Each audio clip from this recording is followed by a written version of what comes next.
വായിച്ചു. ലേവ്യർ സാക്ഷ്യനിവാസത്തിന്റെ കാര്യം നോക്കണം.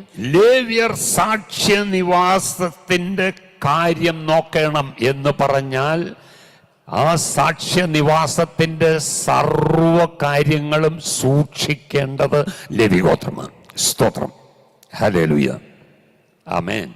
അത് വേറെ ആരെയുമല്ല ഏൽപ്പിച്ചിരിക്കുന്നത്. അത് അതുപോലുള്ളൊരു കാര്യമാണ്. മറ്റാരെയും ഏൽപ്പിച്ചിട്ടില്ല. ലേവി ഗോത്രത്തെ മാത്രം സൂക്ഷിപ്പുകാരാക്കി ദൈവം മാറ്റി. ഞാനും നിങ്ങളും സൂക്ഷിപ്പുകാരാ. എന്തിൻ്റെയൊക്കെ സൂക്ഷിപ്പുകാരാ? എന്നെ നിങ്ങളെ ഭരമേൽപ്പിച്ചിരിക്കുന്ന കാര്യങ്ങളെ ഞാനും നിങ്ങളും സൂക്ഷിക്കണം.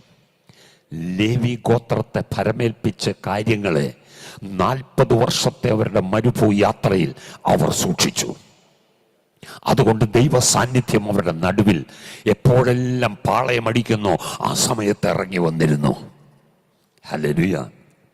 അങ്ങനെയെങ്കിൽ ആ ദൈവ സാന്നിധ്യം ഞാനും നിങ്ങളും നഷ്ടപ്പെടുത്താതിരിക്കണമെങ്കിൽ എന്നെ നിങ്ങളെ ഭരമേൽപ്പിച്ചിരിക്കുന്ന കാര്യങ്ങളെ ഞാനും നിങ്ങളും സൂക്ഷിക്കുവാൻ ബാധ്യസ്ഥരാണ്. എന്തെല്ലാമാ? 2 കൊരിന്ത്യർ 5-ാം അധ്യായം 19-ാം വാക്യം. ദൈവം ലോകത്തിന് ലംഘനങ്ങളെ കണക്കിടാതെ, ദൈവം ലോകത്തിന്റെ ലംഘനങ്ങളെ കണക്കിടാതെ ലോകത്തെ ക്രിസ്തുവിൽ തന്നോട് നിരപ്പിച്ചു പോയി. ലോകത്തെ ക്രിസ്തുവിൽ തന്നോട് നിരപ്പിച്ചു.